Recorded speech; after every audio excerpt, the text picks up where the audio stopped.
Northwest Gateway Gators, and welcome to our November monthly bonus.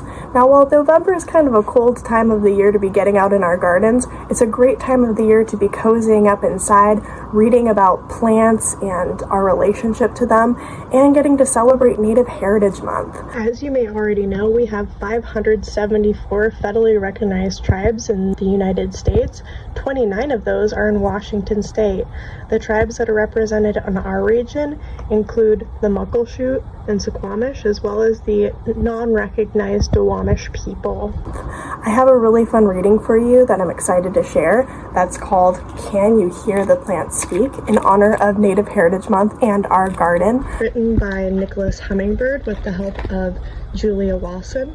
Nicholas Hummingbird was inspired by the teachings of his Apache and Cahuilla great-grandparents. The Cahuilla people come from Southern California, and the Apache ancestral lands range from Arizona, Colorado, New Mexico, Texas, and some Mexican states. As a result, you will notice that a lot of the plants that are in this book might not be plants that you are very familiar with because they are native to that region, which is a lot warmer, drier, more arid. It would be a lot different than the plants that the indigenous populations of the Pacific Northwest would have commonly used.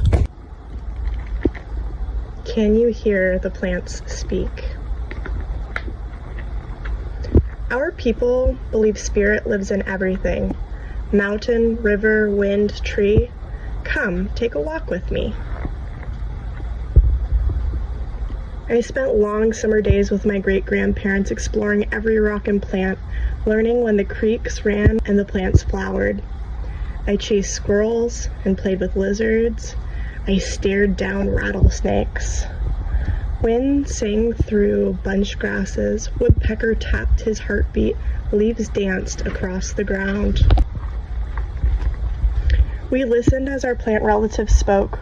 Wild strawberries will quench your thirst when the streams run dry. Buckwheat, birds eat my seeds and so can you. White sage, my smoke will lift your prayers to heaven. We rested in Grandfather Oak's shade. These trees are our ancestors. They give us our food, our medicine, our connection to spirit, my great-grandparents explained, and we thanked them with a song, a blessing, a few drops of water. I sprinkled cool water as my great-grandparents quietly hummed an ancient song. I felt their song inside me. But not everyone could hear plants speak. Some people thought our lands would be more useful, flattened in concrete. The land was silenced. I grew up and the city grew too. When my great-grandparents passed, I lost their voices. Adrift, I was lost too.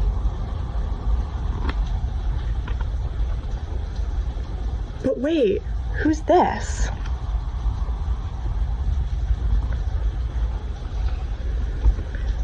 Monarch at rest on milkweed, emerging through a crack. Milkweed scent whispered, "Don't give up." I remembered my great-grandparents' voice singing in the shade of Grandfather Oak. "Thank you, brother," I whispered. I had to find a way to keep their voices alive, but the cities were so big, the natural places so few. What could one person do? I listened. A drop of rain splashed in the dry dust, where thirsty seeds waited. That one drop might germinate one seed. One drop, then many. The sharp scent of creosote rose. I felt the seeds drink. I knew what to do. "Thank you," I whispered to the sky and the plants. From one, I would grow many. I had so much to learn. Plants became my best teachers. Black walnut.